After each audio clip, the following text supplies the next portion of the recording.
Nous allons parler ici de la nécessité de demeurer dans le repos de la foi. Alors, dans une précédente vidéo, j'avais parlé de nous décharger sur le Seigneur de tous nos soucis.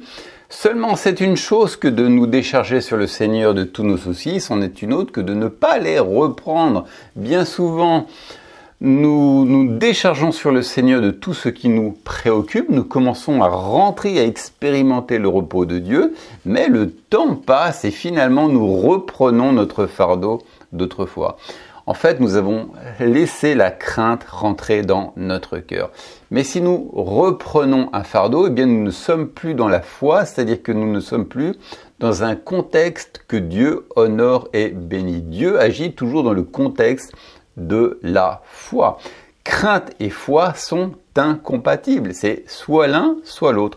Et ce qui se passe, c'est que nous sommes armés de bonne volonté. Nous avons remis au Seigneur notre préoccupation qui est source de stress, d'inquiétude, d'anxiété. Mais finalement, au bout d'un moment, on commence à regarder aux situations, aux symptômes, aux circonstances négatives. Et de fait, nous avons repris notre fardeau. Et voilà, et l'ennemi va tout faire pour vous amener à sortir du contexte dans lequel Dieu agit, à savoir le repos confiant. Il va vous amener à regarder vos circonstances pour semer en vous la crainte. Mais mes amis, nous ne devons pas seulement être armés de bonne volonté, dire « Seigneur, je me décharge sur toi de tous mes soucis », mais nous devons aussi rester dans ce repos confiant sur du long terme. Et c'est la raison pour laquelle bien des gens n'expérimentent pas la victoire dans leur vie, quel que soit le domaine par ailleurs, parce qu'ils ont bien commencé, mais ils n'ont pas continué dans ce repos confiant. Ils ont repris leur fardeau. Mais lorsque nous avons cette tentation, et nous serons de toute manière tous tentés dans ce domaine, nous pouvons dire « Seigneur, je refuse de reprendre ce fardeau à nouveau. Seigneur, je me suis déchargé sur toi de ce problème, je n'en veux plus. C'est le tien puisque je te l'ai donné. Pourquoi le reprendrais-je? Ça t'appartient, Seigneur.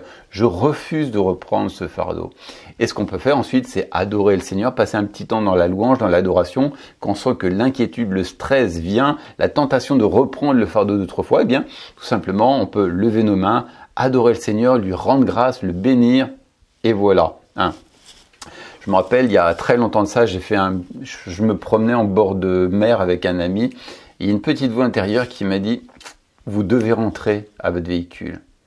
Et puis mon ami m'a dit « Non, allez, on continue à courir », et je ne l'ai pas écouté.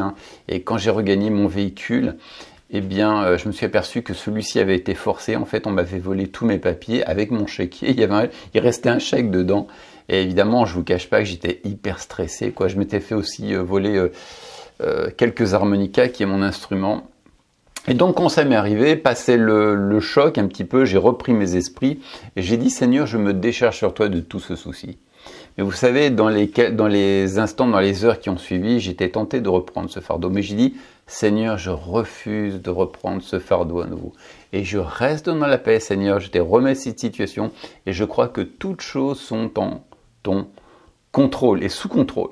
Voilà. Et finalement, personne ne m'a prélevé d'argent, n'a utilisé ma carte bleue ou ce chèque. Alors bien entendu, il a quand même fallu que je refasse mes papiers, mais si vous voulez, la situation n'a pas été aussi grave qu'elle aurait pu l'être, Donc mes amis, c'est une chose que de nous décharger sur le Seigneur de tous nos soucis, mais nous devons apprendre à nous maintenir dans ce repos. Il y a un jour un homme qui s'appelait Jairus qui est venu vers Jésus pour qu'il ressuscite sa fille, et le Seigneur lui a donné deux choses à faire. Il lui a dit « Ne crains pas, crois seulement ». Ne crains pas. Sa bénédiction, la guérison, la ressuscitation plutôt de sa fille était conditionnée au fait de ne pas craindre. Donc il y avait comme une condition. Et Jésus n'aurait jamais demandé à un homme de faire quelque chose qu'il n'aurait pas été en mesure de faire. S'il lui a dit de ne pas craindre, c'est qu'il ne pouvait ne pas craindre. De même, nous pouvons ne pas craindre également. Dieu ne nous demanderait jamais de faire une chose que nous serions incapables de faire. Jairus ne faisait pas partie d'une élite de gens particulièrement spirituels, c'est un homme ordinaire comme vous et moi.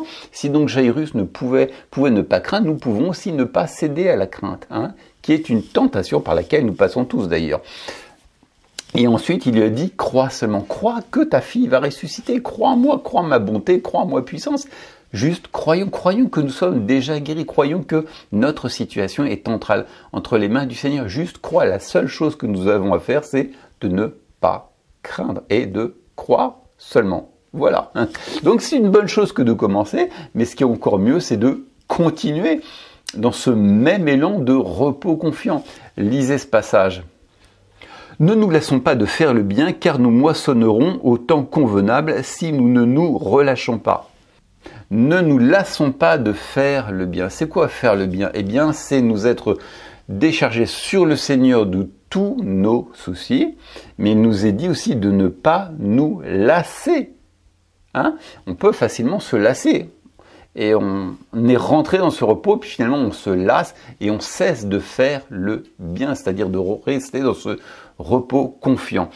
Et on nous dit, car nous moissonnerons, il y a un temps pour la moisson, et car nous moissonnerons au temps convenable, mais il y a une condition, si nous ne nous relâchons pas. Voici un autre passage intéressant qui va dans ce sens-là.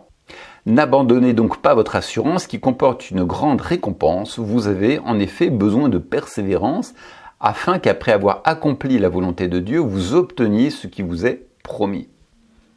N'abandonnez donc pas votre assurance. C'est quoi cette assurance? Eh bien, c'est cette assurance que notre situation est entre les mains du Seigneur, que nous avons cru en lui, que nous sommes rentrés dans ce repos confiant et plein de foi. Mais on nous dit aussi, n'abandonnez pas cette assurance, parce que nous serons tentés d'abandonner cette assurance. Donc c'est bien de commencer, mais c'est bien de continuer jusqu'à la victoire. On nous dit qu'il y a une récompense. Voilà. Donc, mes amis, commençons dans le repos de la foi et persévérons dans ce repos. Alors, quand je parle de repos, vous savez qu'on passe par des situations. Je ne dis pas que nos émotions seront débordantes de joie, que nous aurons une joie exubérante, que nous serons extravertis, expansifs. C'est plus profond que ça, la paix, vous voyez, où vous n'avez pas forcément envie de faire des sauts de kangourou quand on passe par des situations, mais au fond de nous, on sait que le Seigneur a toutes choses entre ses mains et nous ne laissons pas nos émotions nous reprendre le dessus. Nous ne cédons pas à la panique, au stress, mais nous savons que le Seigneur a notre situation entre ses mains et qu'il veille sur nous et que ses promesses s'accomplissent toujours. Voilà, alors, l'ennemi va tout faire pour vous amener à sortir de cette zone de confiance, pour vous sortir du repos de la foi et vous amener à reprendre votre fardeau d'autrefois. Comment va-t-il faire? Eh bien, c'est exactement ce qui s'est passé avec l'apôtre Pierre. Un jour, Pierre a vu Jésus marcher sur les eaux et il lui a dit « Seigneur, moi aussi j'aimerais bien marcher sur les eaux comme toi », en paraphrasant. Et Jésus lui dit « Eh bien, viens vers moi ». Pierre a commencé à marcher sur les eaux, mais au bout d'un moment, il a commencé à regarder aux situations, aux circonstances. Et il a vu qu'il y avait du vent, de la pluie, des tonnerres. Et là, la crainte est rentrée dans son cœur et il a commencé à couler. Il a commencé à perdre le bénéfice de ce que Dieu était en train de faire dans sa vie. Et donc Jésus l'a vite repris. Il lui a dit « Homme de peu de foi, pourquoi as-tu douté ?» Donc, Pierre a bien commencé, mais il a commencé à regarder aux circonstances négatives et la crainte est rentrée et il a perdu le miracle. Et bien des gens sont comme ça, ils commencent bien, mais finalement ils commencent à regarder aux circonstances négatives, aux symptômes, aux situations. Tout semble aller encore plus mal qu'avant, ils se laissent intimider, ils cèdent à la peur rentre dans leur cœur et ils perdent le bénéfice du miracle que le Seigneur était en train de faire dans leur vie. Donc l'ennemi va tout faire pour vous amener à regarder aux situations. Il va vous entraîner sur le terrain des 5 sens. Ce que vous voyez, ce que vous sentez, ce que vous entendez, ce que vous pouvez toucher. Mais en fait, nous devons rester dans la parole de Dieu.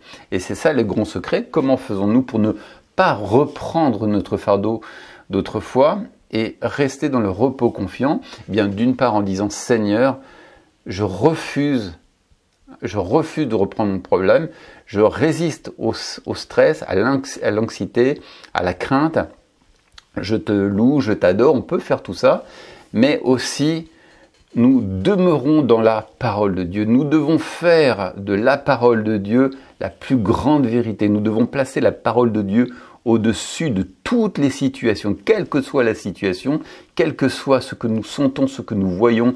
Ta parole dit que je suis béni, donc je suis béni. Point bas, la parole de Dieu est indiscutable.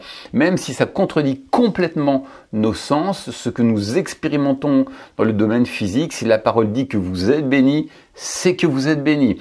Élevons la parole de Dieu, soyons focus sur la parole de Dieu et ne sortons pas de celle-ci. Hein. Nous devons placer la parole de Dieu, l'élever au-dessus de tout. Hein. Alors, on va lire justement un passage très intéressant à ce sujet. « Mon fils, sois attentif à mes paroles, tends l'oreille à mes discours, qu'ils ne s'éloignent pas de tes yeux, garde-les dans le fond de ton cœur, car ils sont la vie pour ceux qui les trouvent, et pour leur corps c'est la santé. Mon fils, sois attentif à mes paroles, tends l'oreille à mes discours, qu'ils ne s'éloignent pas de tes yeux, garde-les dans le fond de ton cœur, car ils sont la vie pour ceux qui les trouvent. » Les discours de Dieu, ses paroles, ses promesses procurent la vie. On nous le dit aussi qu'ils sont la santé pour tout leur corps. Donc les paroles de Dieu sont un médicament, sont un remède. Ils ont la capacité de guérir nos maladies, ou plutôt de créer en nous la maturité, l'état de cœur qu'il convient pour permettre à la guérison qui est en Jésus-Christ de se manifester. Donc nous devons ne pas laisser les paroles de Dieu s'éloigner de notre cœur et les garder dans notre cœur. Nous devons parler la parole de Dieu, nous devons penser la parole de Dieu, nous devons croire en la parole de Dieu. Hein.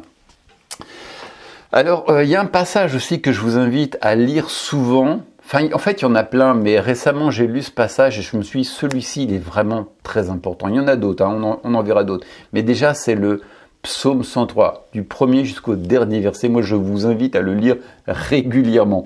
On va en lire quelques passages.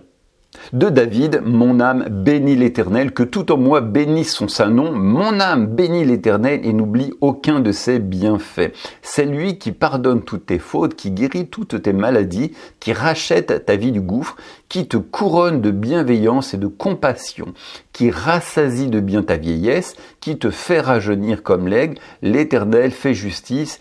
Il fait droit à tous les opprimés. Il a fait connaître ses voies à Moïse, ses hauts faits aux fils d'Israël. L'Éternel est compatissant et il fait grâce. Il est lent à la colère et riche en bienveillance. Il ne conteste pas sans cesse. Il ne garde pas sa colère à toujours. Il ne nous traite pas selon nos péchés et ne nous rétribue pas selon nos fautes. Mais autant les cieux sont élevés au-dessus de la terre, autant sa bienveillance est efficace pour ceux qui le craignent. Vous pouvez lire ce passage tous les jours, matin, midi et soir, avant, pendant, après le repas. C'est votre médicament, c'est votre remède. Suivez la prescription, lisez la parole de Dieu, nourrissez-vous-en. Mais voilà, même si ça contredit tous vos sens, il est celui qui guérit vos maladies. Il vous fait rajeunir comme l'aigle. Peut-être que vous n'avez pas l'impression d'expérimenter un rajeunissement, mais si la parole le dit, elle le dit, c'est indiscutable. Ne remettez jamais en cause la parole de Dieu. Si elle dit une chose, c'est que c'est vrai, et même si cela va en totale opposition avec le domaine physique. Nous devons élever la parole de Dieu au-dessus de nos sens, au-dessus de tout, au-dessus de toutes les situations, aussi négatives soient-elles. Maintenant, on va prendre un dernier passage. Heureux l'homme qui ne marche pas selon le conseil des méchants, qui ne s'arrête pas sur le chemin des pécheurs et qui ne s'assied pas sur le banc des moqueurs, mais qui trouve son plaisir dans la loi de l'Éternel et qui médite la loi jour et nuit. Il est comme un arbre planté près d'un cours d'eau qui donne son fruit en son temps et dont le feuillage ne se flétrit pas. Tout ce qu'il fait réussit. On nous dit ici, heureux l'homme qui médite la parole de Dieu jour et nuit. Celui-ci réussit dans tout ce qu'il entreprend. Alors, le terme exact ici, c'est la loi, mais nous ne sommes plus sous la loi, hein, mais on peut changer le mot loi par parole de Dieu, celui qui médite, qui garde son cœur dans la parole de Dieu, il est comme un arbre planté près d'un ruisseau et qui porte du fruit en sa saison, et tout ce qu'il entreprend, il le réussit. Donc mes amis, nous devons être absorbés par la parole de Dieu, qu'elle suinte par tous les pores de notre peau. Nous devons la lire, l'entendre, la parler, la garder dans notre cœur, mais nous devons accorder à la parole de Dieu la plus haute place, et celle-ci au-dessus de toutes les situations. Donc mes amis, c'est une chose que de nous décharger sur le Seigneur de tous nos soucis, mais c'en est une autre que de rester dans ce repos. Et comment y parvient-on? Eh bien déjà en résistant, en adorant le Seigneur, en le louant dans les situations de stress un peu présentes, voilà. En tout cas, on refuse de reprendre ce fardeau. Et ensuite, une autre chose que nous pouvons faire, eh bien, c'est de nous maintenir dans la parole de Dieu. Voilà, je vous donne rendez-vous pour une prochaine vidéo. Ciao!